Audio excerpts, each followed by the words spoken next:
예, 그러면 이번 시간에는 공동정범에 대해서 살펴보도록 하겠습니다.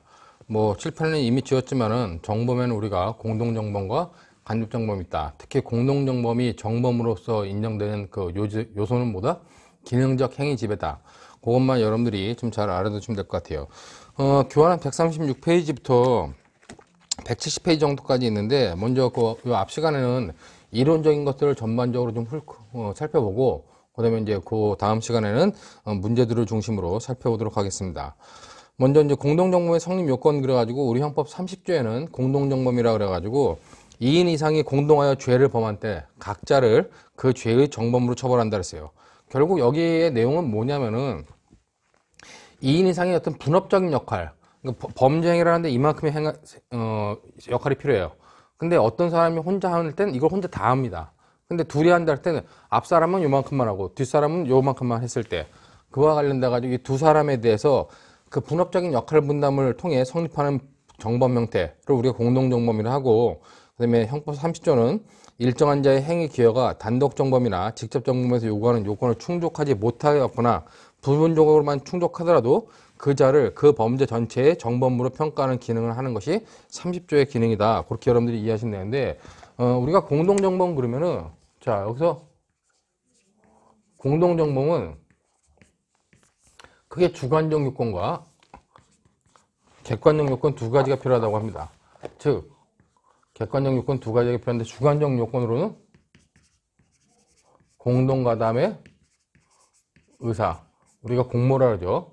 그 다음에 객관적 요건은 공동가담의 사실이라고 하는 두 가지 요건이 필요한데, 이 공동정범을 우리가 그 정범으로 인정하는 이유, 아까 봤지만 우리 기능적 행위 지배가 있어야 된다.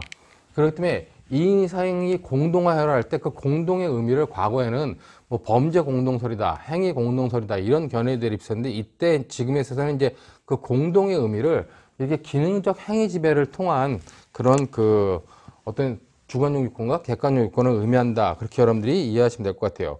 그렇기 때문에 교환에도 보면 제가 박스로 정리했는데, 2인 이상이 공동하여 죄를 범하니라 할 때는 결국 기능적 행위 지배를 통하여 죄를 범하는 것을 말한다.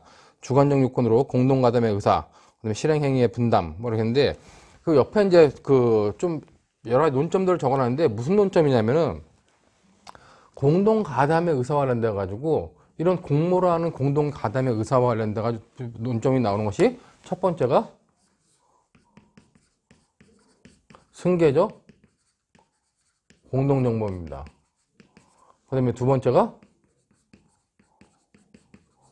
과실범의 공동정범. 그 다음에 그 세 번째 나오는 것이 공모관계 이탈이죠.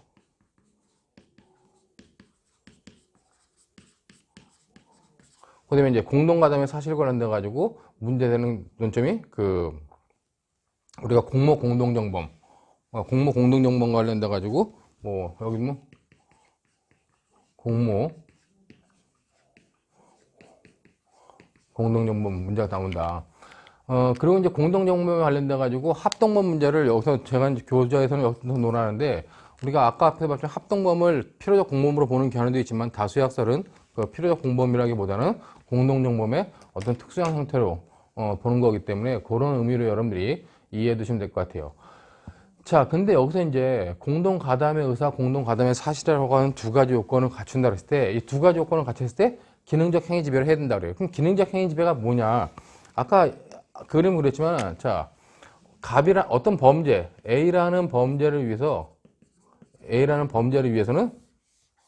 이만큼의 행위를 해야 돼요. 이거를 갑이 전부 했다. 갑이 혼자 다 했으면 어떻게 해요? 이거는 갑은 단독 정범이라는 거예요. 근데 이거를 갑이 다 하지 않고 이걸 나눠 가지고, 자, 요거는 갑이 하고, 이거는 을이 하고, 이거는 병이 하고, 그 병이 좀 많이 하고, 병이 많이 하고, 요만큼을 정의했다. 그랬을 때 갑은 요만큼밖에 안 하고, 을은 요만큼, 병은 가장 많이 했고, 정은 아주 작게 했어요. 하지만 이 A라는 범죄를 성립시키는 데 있어서 이런 행위들이 다 필수 불가결 요소로 반드시 해야 되는 것이었다. 그럼 얘네들은 뭐다? 그 갑을, 병, 정을 우리가 바로 기능적 행위 지배에 의한 공동정범이 인정된다고 보는 겁니다. 그렇기 때문에 여기 정해행위, 아주 극히 적은 행위라도 이 범죄 성립을 위해서 반드시 필요한 부분이었다. 그럼 적은 행위라도 공동정범의 행위를 공동정범으로 인정할 수 있다는 거죠. 그러니까 공동정범의 특징은 뭐냐?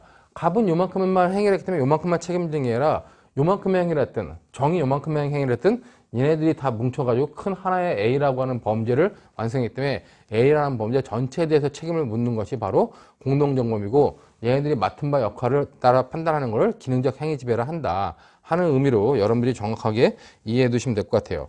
자, 이 정도만 보면 여러분들이 이 기능적 행위 지배의 개념을 잘 이해할 수 있을 겁니다. 그렇기 때문에 우리가 망을 보는 행위를 옛날에 기능적 행위 지배가 아닌 그 학설에 의할 때는 어떻게 한다? 망을 보는 행위는 어떤 경우도 정범이 될 수 없었어요.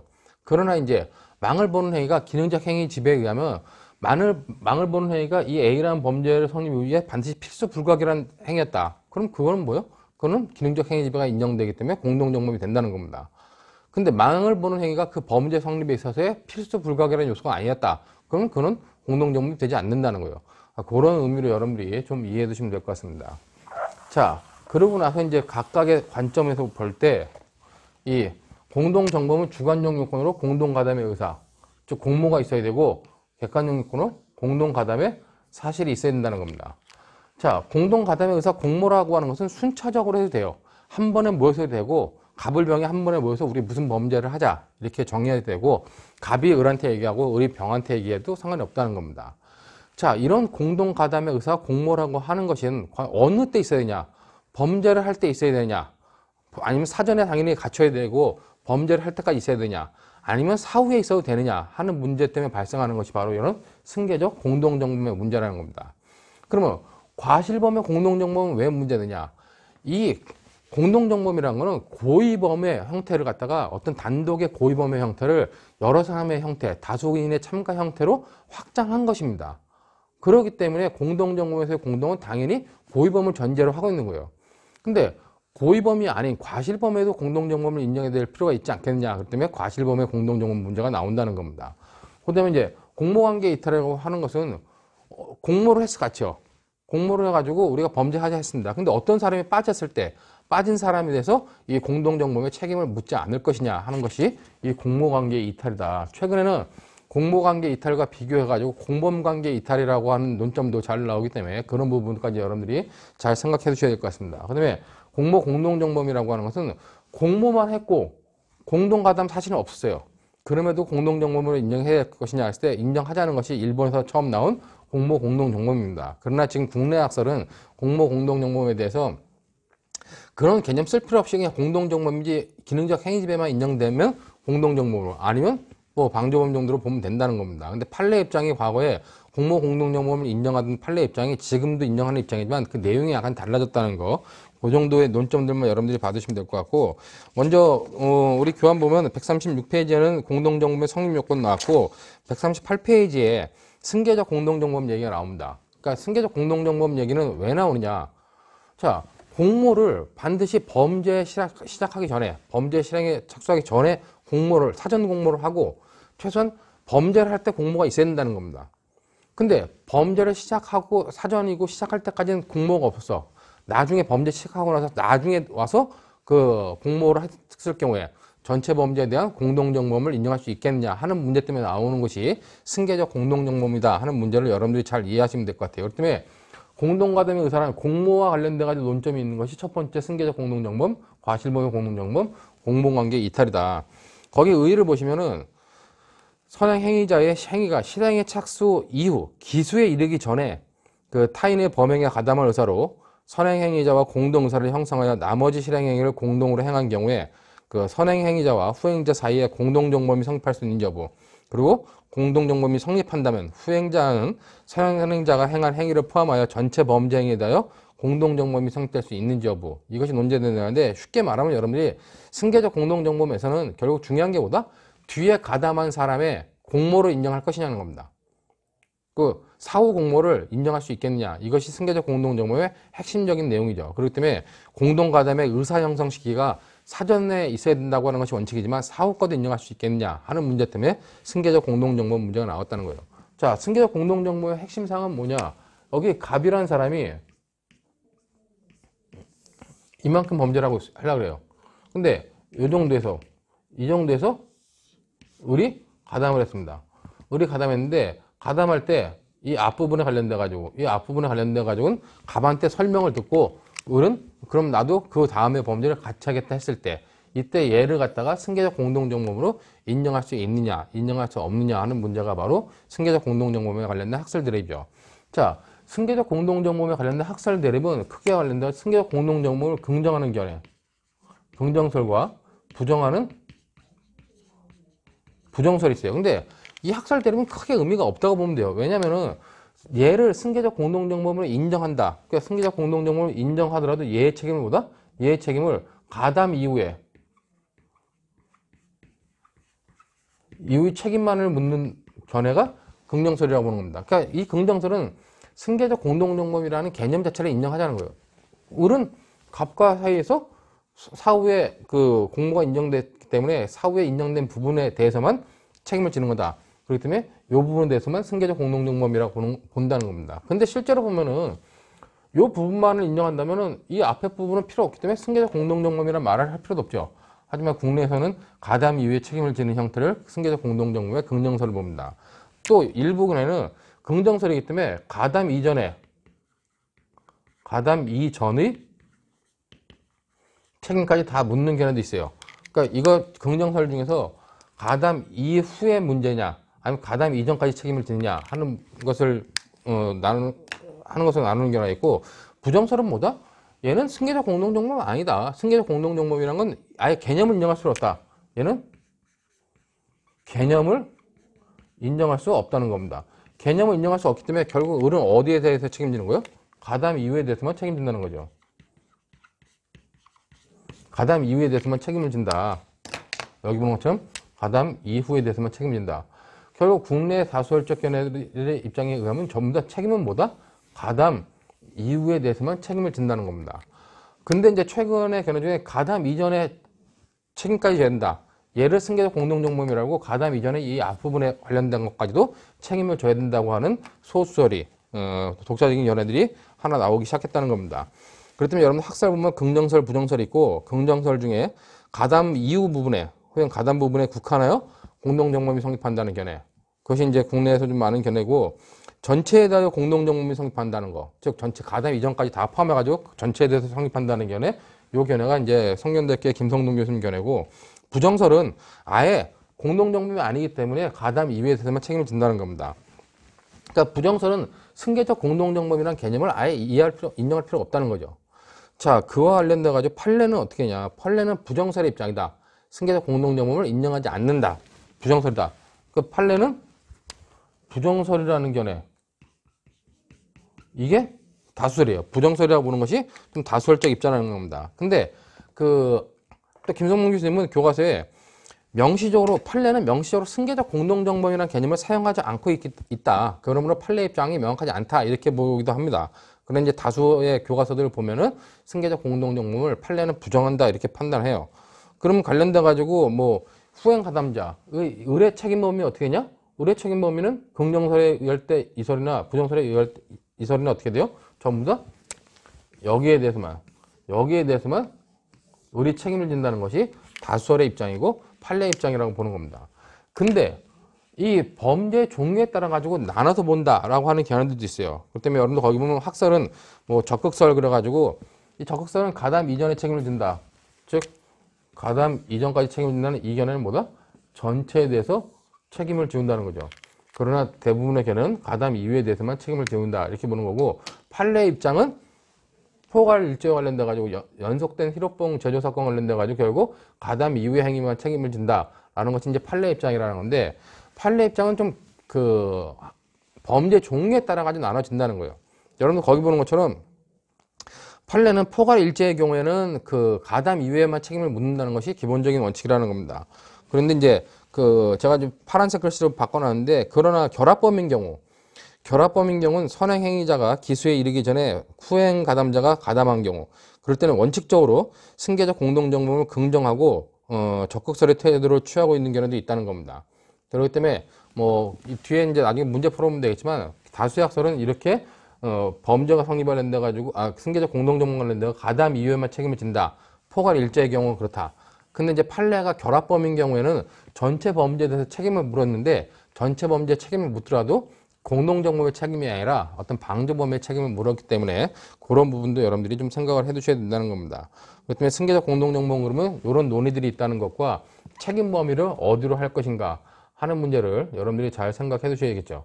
자, 이 정도로 하면은 승계적 공동정범에 관련된 핵심 문의들은 다 살펴봤고, 그 뒤에 이제 사례 문제 풀어보겠지만 사례 문제 풀 때도 결국 이 의뢰 가담 행위와 관련돼 가지고 갑과 을의 범죄가 어떤 범죄냐, 결합범이냐, 포괄 일자냐 관련돼 가지고 여태까지 시험 문제들은 전부 다 결합범의 형태로만 나왔었어요. 그렇기 때문에 뭐 그런 부분을 풀어가는 방법들을 좀 이따 그 시험 문제를 보면서 보도록 하고, 그다음에 이제 두 번째 논의되는 것 중에 하나가 바로 여러분들 과실범의 공동정범이죠. 143페이지에 나와 있는데 이 과실범의 공동정범 문제는 자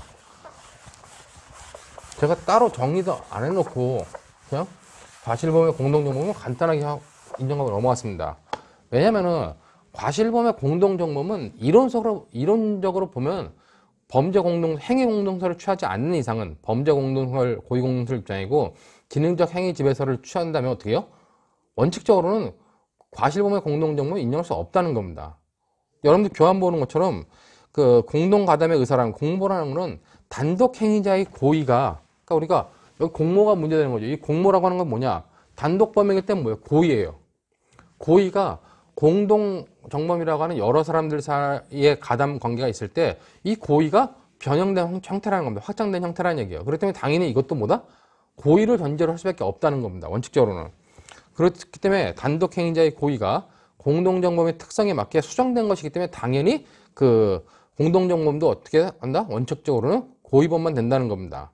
근데 문제는 고의범만 공동정범 관련돼 가지고 고의의 공동정범을 인정하고 과실범의 공동정범을 인정하지 않을 경우에는 사회적으로 발생할 수 있는 많은 문제점들이 있다는 거죠.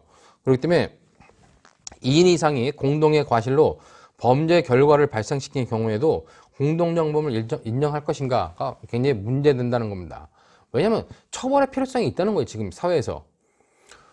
고의의 공동정범만 인정하는 것이 아니라 과실의 공동정범을 인정해야지만 처벌의 어떤 국민들의 법과 감정에 맞고 처벌의 형평성을 맞출 수 있는 부분이 많기 때문에 처벌의 필요성 때문에 과실의 공동정범은 판례가 그냥 인정해요. 인정하는데 이제 여러분들이 시험에 문제 쓸 때는 판례가 그렇게 인정하는 것을 그런 어떤 근거들 하나씩 들어야 될 거 아니에요. 거기 보는 것처럼 견해에 대해 그랬는데 학설은 긍정설과 부정설이 있는데 뭐 부정설 중에서도 이제 범죄 공동설이라는가 기능적 행위 지배서를 취할 때는 우리가 당연히 부정한다고 봐야 됩니다. 그러나 이제 긍정설 중에서는 행위 공동설, 그다음에 여러 학설들이 있고 심지어는 기능적 행위 지배설의 어떤 일부분에서도 이 과실범의 공동정범을 부정할 수 있다고 봐요. 근데 판례는 뭐다? 판례는 그대로 가자 사건. 우리가 여러분들이 이제 제가 학교에서 많이 부르고 있는 사건의 판례 이름으로 그냥 그대로 가자 사건이라고 했는데 그런 사건 이후로 일관되게 판례는 과실범의 공동정범을 인정하고 있다는 겁니다. 자, 여러분들 실제 사례 문제를 풀 때 과실범의 공동정범 케이스가 나오면 어떻게 합니까? 과실범의 공동정범을 인정해야 된다고 정리해야 돼요. 그래야지만 뒤에 결과적 가중범의 공동정범도 인정할 수 있는 논거들이 다 제시되는 거죠. 그렇기 때문에 여러분들이 그런 과실범의 공동정범은 판례에 따라 인정하는 것이 타당하다, 인정한다, 타당하다 그러는데 타당한 근거들을 들어야 되는데 그 소결을 보시면은 제가 밑줄을 미리 쳐놔놨습니다. 그러니까 과실범의 공동정범을 부정하는 견해들은 뭐라 그러냐면은 이거는 처벌의 그 부당한 확대를 초래한다고 얘기를 해요. 근데 부당한 확대를 초래하는 것이 아니다. 판례가 타당하다는 논거를 들 수 있는 건 첫 번째 밑줄처럼 과실범에 있어서 공동정범을 인정하여 종합적인 책임을 인정하는 것이 필요한 경우가 있다. 그러니까 과실범에도 공동정범의 책임을 인정할 사회적 필요성이 있다는 겁니다. 그러니까 이거보다 더 확실한 논거는 뭐냐? 그런 필요가 있기 때문에 이는 처벌의 부당한 확대가 아니다. 처벌의 부당한 확대가 아니라 정당한 귀속관계를 인정하는 것이다. 그러니까 여러분 쉽게 말하면 과실범의 공동정범을 인정하는 것은 처벌의 부당한 확대가 아니라 정당한 귀속관계, 어떤 그 처벌의 정당한 귀속관계를 인정하는 결론이기 때문에 판례가 타당하다. 이렇게 여러분들이 정리하시면 뭐 충분하다고 봅니다. 그렇기 때문에 과실범의 공동정범은 제가 따로 뭐 정리하지 않고 뭐 기출문제도 워낙 많죠. 과실범의 공동정범, 결과적 가중범의 공동정범을 원하는 케이스들이 너무 많아가지고 뭐 기출문제다가 변호사 시험, 모의 시험에다가 따로 언급해 놓지는 않았습니다. 하지만 이런 정도로 여러분들이 과실범위와 공동정범은 판례가 인정하는데 판례가 타당하다. 왜다? 그는 처벌의 부당한 확대가 아니라 처벌의 정당한 귀속관계를 확정하는 것이기 때문에 판례가 타당하다. 이 정도로만 정리하시면 될 것 같습니다. 자, 그 다음에 이제 관련되어 나오는 것이 공모관계 이탈이라는 겁니다. 자, 여기 보면 공동가담의 의사, 공모와 관련돼가지고 문제되는 것이 사후적 고의를 인정할 것이냐, 사후적 공모를 인정할 것인가 하는 그 승계적 공동정범 문제. 그 다음에 공동정범에서의 공모라고 하는 것은 단독범에서의 고의가 확장된 것인데 그 과실범의 문제까지도 같이 볼 수 있겠느냐 하는 문제. 그 다음에 이제 공모관계 이탈은 공모가 형성됐는데 이 공모가 형성된 사람들끼리 정범에, 공동정범에 나가기 전에 공모관계에 빠졌을 때 그걸 우리가 공모관계 이탈로 인정할 수 있겠느냐 하는 문제가 문제 된다는 겁니다. 여러분들 거기 보면 의의와 관련돼 가지고 뭐 공동 모의를 한 가담자가 다른 공동 모의자가 실행에 착수하기 전, 반드시 실행하기 착수하기 전이죠. 전에 공동 가담의 의사를 철회하는 것입니다. 자, 우리가 이 공모관계 이탈 관련돼 가지고는 요건이 있는데 요건이 뭐요? 먼저 실행의 착수 전, 착수 이후에는 실행의 착수 이후에는 공모관계 이탈이 인정 안 돼요? 착수 이후에도 이탈됩니다. 그 이탈인데 그건 뭐 이제 중지미수가 되느냐 문제겠죠. 그렇기 때문에 순수하게 공모관계 이탈 여부만 따지면은 실행의 착수 전에 이제 공모관계 이탈을 해야 된다. 그 다음에 실행의 착수 전과 관련돼 가지고 착수 전에 이탈의 의사표시를 해야 되냐?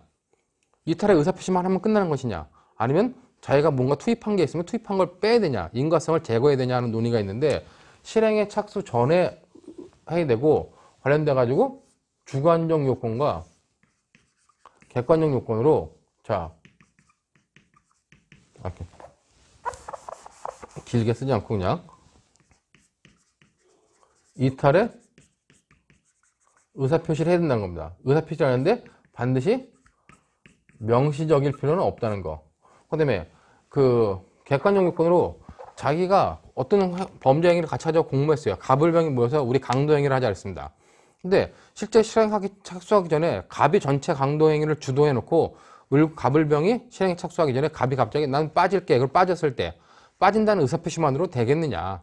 아니면 얘가 전체 범행을 주도했기 때문에 자기가 주도한 부분 그걸 우리가 제가 이제 얘기할 때는 투입한 에너지가 있으면 투입한 에너지를 빼내냐는 라고 얘기를 하는데 일반적인 학술적인 용어에서는 우리가 인과성을 갑이 투여한 인과성을 제거해야 되냐 관련돼 가지고 인과성을 제거해야 되냐 제거해야 된다라고 보면 된다는 겁니다. 물론 인과성 제거 관련돼 가지고 판례의 입장을 뭐 구별설이다 아니면 필요설이다 이렇게 나누는 견해가 있는데 구별설이라고 여러분들이 이제 여태까지 생각하고 많이 공부를 했을 것 같은데 제가 볼 때는 이제부터는 여러분들이 구별설보다는 필요설 입장에 쓰는 것이 사례 문제를 풀어가는데 좀 더 편하지 않을까 이렇게 판단이 되는데 그 부분은 좀 이따가 우리가 보도록 하겠습니다. 자, 결국 공모관계 이탈이라는 거는 실행에 착수하기 전에 주관적으로 이탈의 의사표시를 해야 돼요. 갑을병이 강도 공모했다면 갑이 난 이탈할 거야. 난 이 공모관계에서 빠질게. 의사표시를 해야 돼요. 의사표시는 반드시 해야 되는데 그 의사표시를 반드시 하되 명시적으로 해야 되냐? 그건 아니라는 얘기입니다. 묵시적으로라도 이탈의 의사표시가 있으면 된다는 겁니다. 자, 그 다음에 이제 주관적 요건은 그렇고 객관적 요건으로서 그 인과관계와 관련된 인과성을 제거해야 되냐? 투입하는 에너지가 있으면 투입하는 에너지를 당연히 빼야 된다는 겁니다. 인과성 제거와 관련돼 가지고 뭐 학설이 인과성 제거 필요 없다. 불효설, 필요설, 그 다음에 구별설이라고 있는데 실제로 여러분들이 볼 때는 제가 볼 땐 판례는 구별하지 않았어요. 명시적으로 구별하지 않았는데 그냥 학설들은 구별설이라고 보는데 필요설의 입장이 판례 입장이 타당하다 이렇게 정리하는 게 낫다는 겁니다. 불효설이라는 건 이제는 없었죠. 이게 원래가 공모관계 이탈이라고 하는 건 옛날에 공모 공동정범의 어떤 문제점을 해결하려고 나왔던 이론입니다. 원래가 처음에. 그러니까 공모 공동정범에서 공모만 하고 실행에 착수해 이르기 전에 빠지더라도 공모만 있고 나머지가 실행에 착수해가지고 실행행위를 하면 어떻게 돼요? 전부 다 공동정범이 되는 거. 그게 공모 공동정범이잖아요. 그랬을 때 실행에 착수하기 전에 공모관계에서 빠진 사람은 공동정범의 죄책을 빼줘야 되지 않겠냐 해서 발생한 게 공모관계 이탈이었다는 겁니다. 그러나 이제는 공모 공동정범 여부와 상관없이 모든 공동정범 사이에서 발생할 수 있는 문제가 공모관계 이탈이다. 그러므로 공모관계 이탈 관련돼 가지고 실행에 착수 전에 이탈의 의사표시를 해야 되고 인과성 제거 관련돼 가지고 불효설이라고 하는 것들은 옛날엔 이탈의 의사표시만 있으면 된다 그랬어요. 난 빠질래 이러면 그냥 인정해 줬다는 겁니다. 그러다 보니까 어떤 문제가 발생을 하느냐, 조직범죄에서 특히 일본의 뭐 조폭 야쿠자들 범죄 관련돼 가지고 갑이 두목이에요. 전체 범행을 다 계획했어. 그래놓고 애들이 실행에 착수하러 가기 전에 갑이 난 빠질게 그래 빠져버리는 겁니다. 그럼 실행하는 애들만 공동정범이 되고 공동정범이 되고 갑은 빠지는 이런 문제가 발생을 하니까 이 빠진 갑한테 이탈의 의사표시 이외에 뭔가 더 추가적인 요건을 부과해야 된다라고 하는 것이 이제 판례 입장으로 변한 거죠. 그다음에 옛날에는 불효설을 취했지만 지금 판례는 필효설의 입장이라는 겁니다. 이 필효설을 취한 판례가 여러분들 뭐 어떻게 부르는지 모르겠는데 그 뭐 어사건이라는 거죠. 그 갑을병이 이제 강도로 공모하고 갑은 뭐 덩치가 커가지고 을병이 실행에 착수하러 가는 사이에 같이 가자 그랬더니 갑은 그리고 못 가서 덩치가 커가지고 그렇고 나서 얘는 뭐 공모관계에서 이탈했다 이렇게 주장한 건데 그때 판례가 뭐라 했냐, 결국 갑이 주도를 했기 때문에 주소한 부분에 관련된 인과성을 제거해야 된다 그랬습니다. 그 뭐 갑이 여러분들 뭐 그걸 우리가 어사건이라고 하죠. 을병이 저 사람 강도하러 가자 그랬더니 갑이 그래 놓고 못 쫓아간 겁니다. 갑이 남자일까요 여자일까요? 여러분들 제가 수업 시간에 몇 번 얘기한 것 같은데 갑은 남자가 아니라 여자입니다. 여러분들이 일명 어사건이라 하는데 어사건 관련돼 가지고 대부분의 사람들이 그 갑은 당연히 덩치가 크고 뚱뚱해서 못 뛰었으니까 남자일 거다라고 생각하는데 판결문을 자세히 살펴보시면 그 갑은 남자가 아니다 여자였다라는 것을 여러분들이 뭐 좀 알아두시면 될 것 같고, 이건 뭐 그냥 뭐 시험과 상관없이 판례를 그 정도로 좀 잘 봐야 된다 하는 정도 관련된 얘기고, 그 판례에서 뭐라 하느냐, 판례가 144페이지 교환해 보면은 그 판례는 구별설의 입장이라고 해놨지만은 또는 필요설의 입장이라고 제가 해놨어요. 그 판례 밑에 판례를 보시면은 그 2008도 12748 판례 보면은 그 밑줄 친 부분의 가운데 줄을 봐보세요. 그러니까 가운데 세 번째 줄의 가운데 보면 공모관계에서의 이탈은 공모자가 공모에 의하여 담당한 기능적 행위 지배를 해소하는 것이 필요하다. 이 말만 보면 뭐예요? 공모자들 사이에는 어떻게 한다? 공모자들 사이에서는 기능적 행위 지배를 해소해야 된다는 겁니다. 담당한 기능적 행위 지배를 해소하는 것이 필요하고, 그 다음에 이제 판례가 뭐라 하냐, 공모자가 공모에 주도적으로 참여하여 다른 공모자의 실행에 영향을 미친 때는 범행을 저지하기 위하여 적극적으로 노력하는 등 실행에 미친 영향을 제거하지 않는 한 공모관계에서 이탈했다고 볼 수 없다는 거예요. 판례의 입장은 뭐예요? 결국 기능적 행위 지배를 제거해야 되는데 공모자라면 주모자라면 적극적으로 해야 된다. 나머지는 언급이 없었다는 겁니다. 얘기가 없었다는 거죠. 그럼 판례 입장은 뭐다? 판례 입장은 당연히 인과성을 제거해야 된다. 그것이 주모자냐 아니냐에 따라 구별할 수 있냐? 그건 애매하다는 거예요.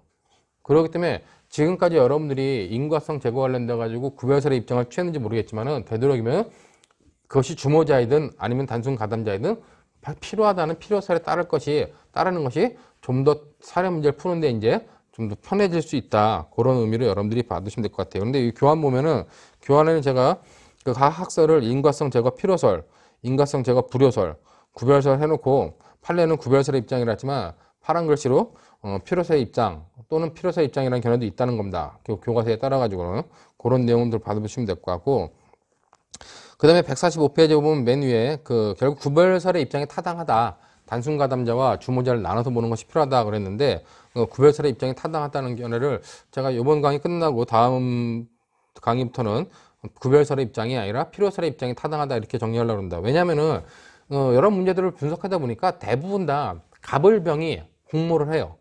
근데 갑이 주도를 해. 대부분 다 갑이 주도를 하고 을병이 현장에 가서 실행에 착수하기 전에 갑이 빠져버리는 겁니다.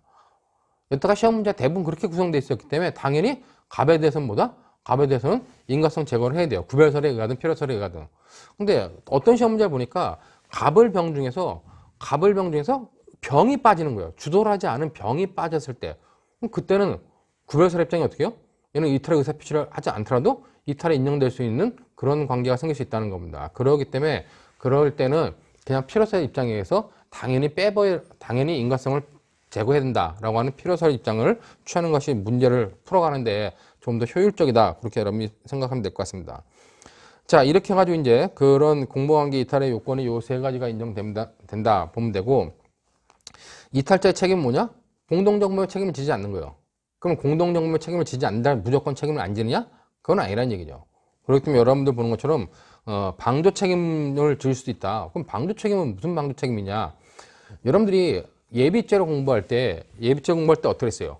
우리가 예비죄에서는 실행행위성을 인정하는 견해, 아니면 예비죄 법적 성질을 발행 형태로 보는 견해와 독립 형태로 보는데, 발행 형태로 보더라도 특수한 실행행위성을 인정하는 견해에 의할 때는 어떻게 합니까? 공동정범까지만 인정할 수 있지 방조범은 인정할 수 없다 그랬잖아요. 지금 이거는 실행의 착수 전 문제이기 때문에 방조범은 성립할 수 없는 것이 원칙입니다. 근데 거기 보는 것처럼 방조 책임을 질 수 있는 경우는 예외적인 경우죠. 방조 행위가 실행의 착수 이전 단계에서 행해진 후에 피방조자가 실행의 착수로 나간 경우, 그때는 방조 책임을 질 수 있다는 겁니다.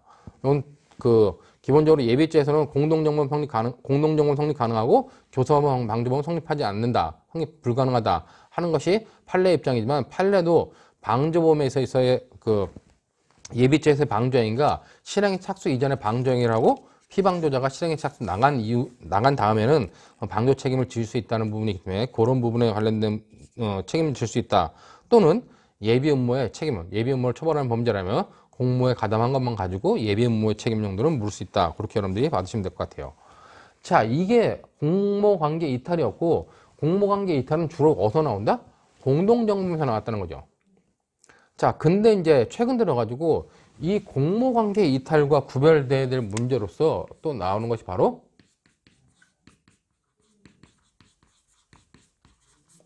공범관계 이탈이라는 문제가 나오게 됩니다. 즉, 이건 공모관계 이탈은 공동정범의 문제고, 공범관계 이탈을 할 때 이 공범은 뭐예요? 교사범과 피교사자 사이에서의 교사범이 교사를 해놓고 피교사자가 실행에 착수하기 전에 범죄하지 마라 이렇게 했을 때 그걸 공범관계 이탈을 인정할 수 있느냐 하는 문제가 공범관계 이탈이라는 겁니다. 원래 판례는 공범관계 이탈이란 말을 두 가지 용어로 써요. 즉, 얘네가 실행에 착수한 공동정범에서 실행에 착수한 이후에, 실행에 착수 전 문제는 공모관계 이탈이고, 실행에 착수한 이후의 문제는 뭐다? 실행에 착수한 이후에 있어서는 자기가 중지하고 상대방의 범죄까지 중지시키면, 중지한 사람은 중지미소, 중지당한 사람은 장애미소, 그렇게 이제 범죄를 할 수 있다는, 범죄의 죄책을 물을 수 있다는 거예요. 그런 부분에 있어서 공모관계 이탈이라는 용어를 쓰는 경우도 있었는데, 그거는 실제로 판례가 인정하기 때문에, 책임을 인정하기 때문에 뭐 공범관계 이탈이라는 용어를 쓰는 것이 부적절하다고 하는 견해도 있어요. 그렇기 때문에 요즘 시험 문제에 나오는 공범관계 이탈은, 이 공범관계는 바로 뭘 말한다? 교사범을 말하는 겁니다. 그렇기 때문에 교사범에서 교사범이 피교사자한테 범죄를 교사했어요. 교사했다가 얘가 실행에 착수 전에 얘가 교사를 철회했다면, 이 철회한 교사범에 대해서 어떤 교사범으로서의 책임을 묻지 말아야 되는 것이냐, 이것이 공범관계 이탈이라는 겁니다. 그렇기 때문에 제가 교환 145페이지에 협의의 공범관계 이탈을 해놨는데, 의를 보면 교사자가 피교사자로 하여금 범죄 실행을 결의하게 한 후 그 피교사자가 범죄 실행 행위에 나아가기 전에 교사자가 이탈하는 경우다. 자, 이와 관련돼 가지고 제가 이제 박스로 좀 유형을 정리했는데, 이거는 이제 판례를 순수하게 보고 판례를 정리한 겁니다. 여러분, 판례가 뭐라 그랬냐? 피교사자가 범죄 실행 행위에 나가기 전, 얘가 실행에 나가기 전에 교사범에 의해 형성된 피교사자의 범죄 실행의 결의를 해소했다면, 그때는 공범관계 이탈을 인정할 수 있다는 거예요. 즉, 얘가 이렇게 교사했는데 실행에 착수 전에 얘가 어떻게 해요? 얘가 교사했는데 교사자가 실행에 착수하기 전에 피교사자가 가졌던 범죄 실행의 결의를 해소했다면, 그때는 얘한테 공범관계 이탈을 인정할 수 있다는 겁니다.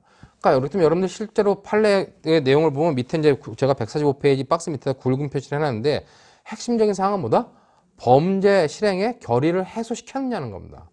자, 이와 관련돼 가지고 결국 판례가 바라보는 핵심적인 개념은 뭐냐?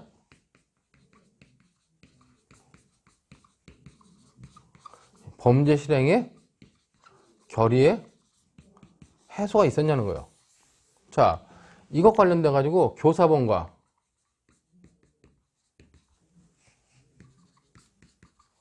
피교사자가 있을 때, 자, 범죄 실행 결의에 해소가 있었냐를 판단하는 것은 여기 전제 조건은 뭐예요 지금? 전제 조건은 얘가 교사 행위를 한 겁니다. 교사 행위를 했는데 얘가 교사를 철회했어요.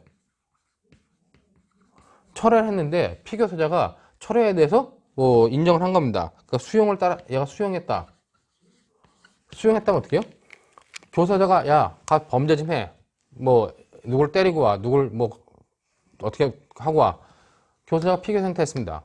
근데 얘가 실행에 착수하기 전에 얘가 야, 그거 하지 마 그러세요. 그랬더니 얘가 알았어 안 할게 했어요. 그러니까 이런 경우는 뭐다?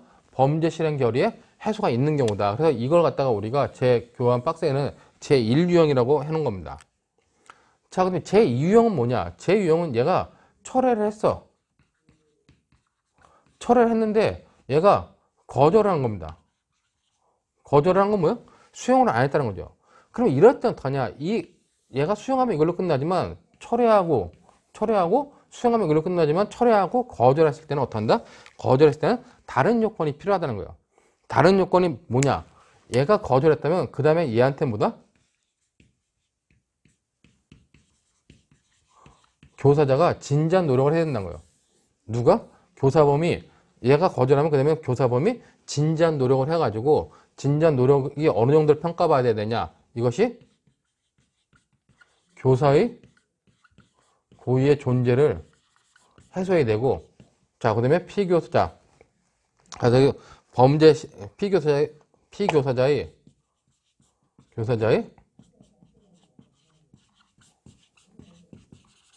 범죄 실행 결의가 해소돼야 된다. 즉, 교사자가 진지한 노력을 해야 된다. 진지한 노력으로 인해서 교사자가 처음에 교사했던 교사의 고의 자체가 교사의 고의 자체가 존재하지 않아야 되고, 그 다음에 범죄 실행 결의가 피교사자한테는 범죄 실행의 결의가 해소될 수 있는 이 정도의 수준이 됐을 때만 범죄 실행의 결의가 해소됐다고 판단해가지고 공범관계 이탈을 인정하겠다는 겁니다. 그렇기 때문에 요건 제1유형, 제가 요건 제2유형이라고 이제 박스에 정리해놨는데, 그거는 순수하게 판례 내용을 보고 정리한 거니까 여러분들이 앞으로 공범관계 이탈이 나온다. 그러면 공범관계 이탈 관련돼가지고 교사자가 철회했다. 피교사자가 들었다. 그러면 공범관계 이탈이 인정되는 거예요. 교사자가 철회했다. 근데 피교사자가 안 들었다면 어떻게 해요? 그럴 때는 교사자의 진지한 노력으로 어떻게 돼요? 피교사자의 진지한 노력으로 교사의 고의가 존재하지 않도록 해야 되고, 그 다음에 얘한테 범죄 실행 결의가 해소됐을 정도가 필요하다 하러 가는 이 두 가지의 내용을 여러분들이 잘 봐두시면 될 것 같습니다. 이 협의의 공범관계 이탈은 2019년도 문제, 그러니까 뭐 8회 시험 문제도 나왔었는데 올해 문제, 20년도 문제 또 나왔죠. 그러니까 변호사 본인 시험에 2년 연속으로 공모관계 이탈이 아니라 공범관계 이탈이 나왔었다. 근데 공모관계 이탈은 언제든지 나올 수 있는 거기 때문에 그런 부분과 관련된 부분도 여러분들이 잘 정리해서 한번 봐두시면 될 것 같습니다. 자, 이 정도로 보면 이제 공범관계 이탈을 다 마칠 것을 보고, 다음으로 이제 우리가 객관적 요건으로 나올 수 있는 것이 그 159페이지에 나오는 공모 공동정보 문제죠.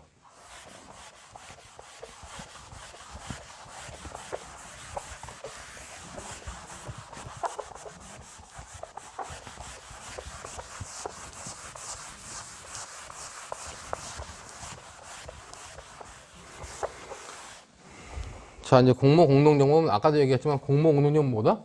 공동가담의 의사가 있고 공동가담의 사실이 있어야지만, 두 가지 요건이 있어야지만 공동정보이 되는데, 얘는 있는데 공동가담의 사실이 없는 경우, 그 경우에도 공동정보로 인정할 수 있겠느냐는 문제입니다. 자, 거기 보면 견해 드립은 뭐 학설은 긍정설, 부정설이 있고, 뭐 판례는 당연히 공모 공동정보이 인정된다, 성립할 수 있다고 보는데, 판례 입장을 여러분 잘 보시면은 비록 실행행위를 분담하지 않더라도 범죄 실행에 대한 본질적 기여를 통한 기능적 행위 지배가 인정된다면 이제는 공모 공동정보이 성립할 수 있다는 것이 판례 입장이라는 거예요. 옛날에는 판례는 뭐냐? 옛날 판례는 공동가담만 있고 이게 없으면 어떻게 해요? 이게 공모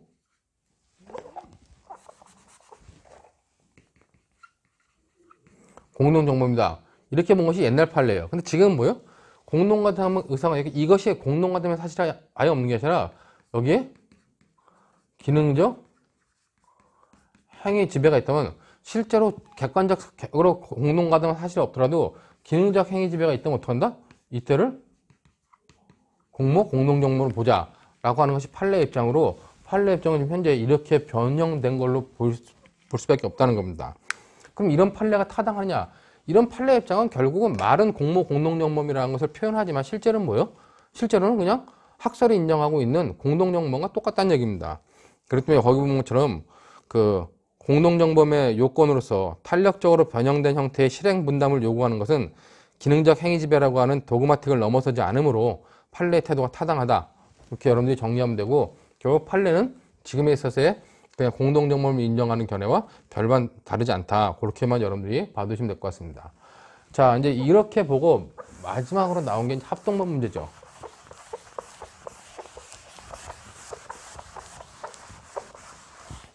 자, 여러분 합동범을 보면은 2인 이상이 합동하여 그 죄를 범하는 경우 형벌을 가중하도록 규정되어 있는 범죄 형태를 말한다.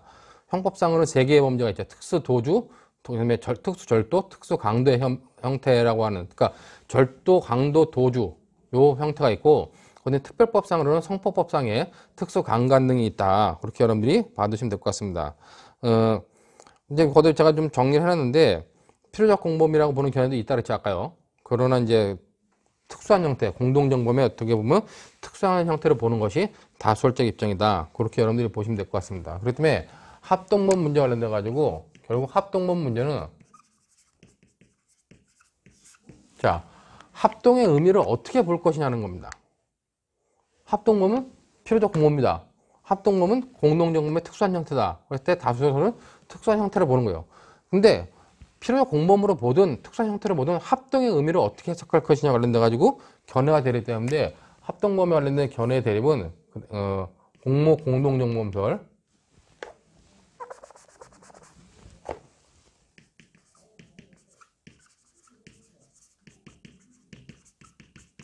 그 다음에 가중적 공동정범설,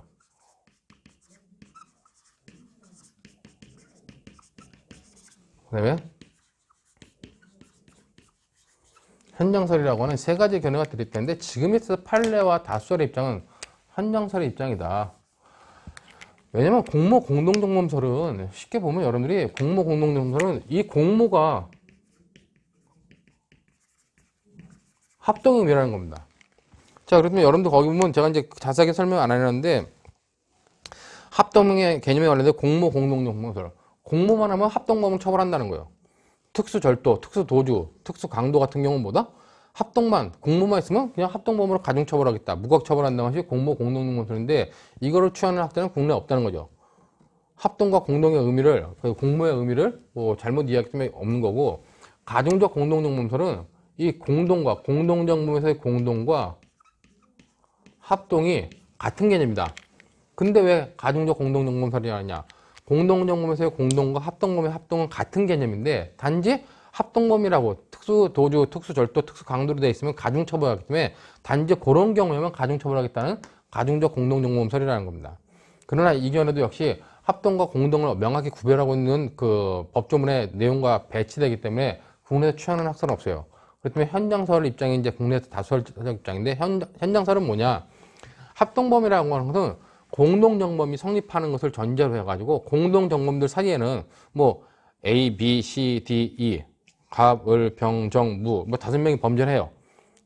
보통 3명이 하면 갑을, 병이 하죠. 갑을, 병이 하는데, 3이 범죄를 하든 5이 범죄하든 현장에 가서 범죄를 직접 하는 놈들과 주변에서 지휘하거나 아니면 주변에서 뭐 망을 보는 사람들이 있을 수 있다는 겁니다. 자, 그랬을 때 과연 이 현장에 있던 사람과 현장에 없던 사람을 같이 처벌할 수 있겠느냐? 즉, 이 현장설은 결국 의미가 뭐냐? 공동정범 중에서 시간적, 장소적으로 범행 현장에서 어떤 협동관계를 이루었다면 그 사람들을 가중처벌하자라고 보는 것이 이 현장설의 입장이라는 겁니다. 그러니까 현장설은 시간적으로 이 합동범에서의 합동범은 시간적, 장소적 협동을 말하는 것이다. 합동이라는 건 이런 공모나 공동이 아니라 시간적, 장소적 협동을 말하는 것이다 라고 보는 것이 현장설의 입장이라는 겁니다. 자, 그럼 현장설의 입장은 당연히 공동정범들 사이에서 현장에서 시간적, 장소적으로 협동한 사람들을 가중처벌하는 거죠. 그게 합동범이라는 겁니다. 이 견해가 왜 타당하다고 판단하냐면은, 지금 국내에서 보면은 합동과 공동을 엄연히 구별하고 사용하고 있어요. 그 다음에 합동범은 공동정범보다 가중처벌하고 있다는 겁니다. 가중처벌하고 있다는 것은 공동정범보다 좀 더 엄격한 요건을 필요로 해야 된다는 것이죠. 그런 의미에서 현장설이 타당하다. 그렇게 여러분들이 받으시면 될 것 같습니다. 그러므로 현장설이 타당하다 이렇게 보면 되고, 뭐 이것과 관련돼 가지고 나오는 문제점 중에 하나가 그 합동범의 공동정범 문제인데, 그럼 시간적 장소적 협동관계가 있다는 현장설이 타당하다. 근데 현장설에 의할 때도 이런 경우가 있을 수 있다는 거죠. 이거를 조금 어떨까? 갑, 을, 병이 절도를 공모했어요. 절도를 공모했는데 갑과 을이 어느 집에 들어가서 절취했을 때 얘네들의 죄책을 어떻게 볼 것이냐는 겁니다. 자, 갑을병이 절도로 공모했는데 갑을은 같이 현장에 가서 절취를 같이 했습니다. 즉 현장에서 절취를 같이 했다는 건 뭐예요? 여기서 시간적, 장소적 협동이 있었다는 거죠. 자, 그럼 여기서 이제 갑을은 무슨 죄책이 되겠어요? 갑을은 얘네들은 특수 절도가 된다는 거. 이걸 글자가 이상한데.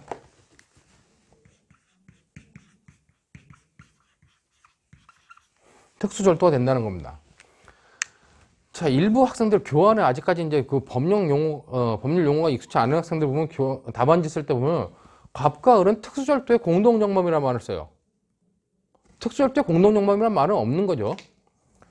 갑을이 합동을 했다면 그때는 그냥 특수 절도라 쓰면 됩니다. 갑 특수 절도, 을 특수 절도 쓰면 돼요. 자, 그렇기 때문에 특수 절도의 공동 정범이라는 말은 여러분들이 쓰지 말고 좀 주의하고, 중요한 건 이제 병이, 그럼 병은 얘네들이 특수 절도이기 때문에 특수 절도의 공동 정범이 될 것이냐, 아니면 절도를 공모했기 때문에 그냥 절도죄의 공동 정범이 될 것이냐 하는 문제가 합동범의 공동 정범 문제라는 겁니다. 자, 근데 여러분들 잘 이해해야 될 게, 합동범인지 아닌지 판단하는 건 합동범의 본질 문제이기 때문에 그때는 현장에 있었냐 없었냐로 따지면 돼요. 근데 얘가 이 합동범의 공동정범이 되느냐 안 되느냐는 뭘로 따지면 됩니까? 공동정범이 되느냐 안 되느냐는 기능적 행위지배가 있었느냐 없었냐로 따지면 되겠죠. 그렇기 때문에 병이 갑을의 행위에 대해서 기능적 행위지배가 여기 절취한 시간적 장소적 협동을, 갑과 을이 시간적 장소적 협동을 통해서 절취했다면 여기 행위에 대해서 갑이 기능적 행위지배, 즉 행위기여가 인정된다면 얘는 뭐다? 특수절도의 공동정범이 된다는 겁니다. 아주 옛날 판례는 얘는 현장에 있지 않았기 때문에 현장에 있지 않은 병한테는 그냥 단순절도죄의 공동정범이 될 수밖에 없다고 봤다는 겁니다. 그러나 이제 판례가 바뀌어가지고, 뭐 여러분들이 형법 공부한 지 얼마인지 모르겠지만 그 뭐 98년도에 전원합체 판결로 바뀌었죠. 바뀌어가지고 결국 98년도 벌써 20년도 넘었는데 제가 공부할 때 바뀐 거라 가지고, 바뀌었기 때문에 이제는 얘는 뭐다? 병은 단순절도 공동정범이 아니라 현장에 쓴 얘네들의 합동범에 대해서 기능적 행위기여가 인정된다면 얘는 합동범의 공동정범이 될 수 있다라고 보는 것이 판례 입장이다. 그리고 그것이 타당하다. 이렇게 여러분들이 받으시면 될 것 같습니다. 제가 160페이지에 합동범의 공동정범 그려가지고 결국 현장에서 시간적 장소적 협동관계에 있지 않았던 제3자한테 과연 합동범의 공동정범을 인정할 수 있겠느냐와 관련돼 가지고 학설은 긍정설, 부정설에 대립한다 그랬어요. 그러니까 긍정설은 인정된다는 거, 부정설은 안 된다. 합동범이든 합동범의 공동정범이든 다 뭐다? 현장에 있을 때만 된다는 겁니다. 근데 그 말은 말이 안 되는 게, 얘가 만약에 현장에 있었다면 그건 합동범의 공동정범이 합동범이에요. 합동범이 되는 거죠. 그렇기 때문에 부정설 입장은 타당하지 않다. 판례는 긍정설이고, 밑줄 쳐놨듯이 여기다가 합동범의 공동정범은 합동범의 본질과는 논리 필연적인 연관관계에 있지 않다는 겁니다. 즉 합동범의 본질을 논할 때, 갑과 을이 합동범인지 논할 때는 합동범의 본질로 논하면 돼. 근데 얘가 공동정범인지를 논할 때는 공동정범의 본질로 논하면 된다는 겁니다. 그렇기 때문에 판례는 뭐라 그러냐, 밑줄 친 것처럼 합동범의 경우 현장에 있지 않은 자라 할지라도 범죄에 대한 본질적 기여를 통한 기능적 행위 지배가 인정되면 합동범의 공동정범으로 인정할 수 있다라고 보는 것이 타당하다. 그 정도만 여러분들이 봐두시면 될 것 같습니다. 이렇게 해가지고 우리가 합동범의 공동정범 문제까지 봤고, 이 특히 합동범과 그다음에 그 합동범의 공동정범 문제는 무수하게 시험 문제 많이 나왔죠. 그리고 이제 뭐 굉장히 중요한 문제로 잘 나왔는데, 과거에는 약간 그런 경향이 있었어요. 그러니까 뭐 모의고사 해설집이라든가 이런 걸 보면은 법조인 협의회 그 채점 기준표를 보면은 합동범의 공동정범, 합동범을 논하고 합동범의 공동정범 논할 때 갑을병이 먼저 이제 공모 공동정범 관계가 있느냐 없느냐를 논하는 부분이 있었는데, 최근 들어가지고는 뭐 공모 공동정범 관계까지 논할 필요는 없고 그냥 합동범의 본질 문제와 공동정범 문제로 바로 넘어갈 수 있는 부분이기 때문에 그런 부분에 대해서만 여러분들이 다시 한번 정리하면 될 것 같습니다. 자, 이 정도로 해가지고 우리가 이제 공동정범 관련된 논점들, 공동정범의 어떤 본질 문제, 기능적 행지배가 뭔지, 그 다음에 이제 관련돼 가지고 승계적 공동정범 문제, 그다음에 과실범의 공동정범 문제, 공모관계 이탈 관련돼 가지고 또 공범관계 이탈이 어떤 건지, 그다음에 이제 공모 공동정범, 그리고 마지막으로 합동범과 합동범의 공동정범 문제까지, 특히 공동정범에서 논점이 될 수 있는 부분들은 다 살펴봤고, 잠시 쉬었다가 이와 관련된 이제 사례 문제들 어떻게 나오는지 한번 살펴보도록 하겠습니다.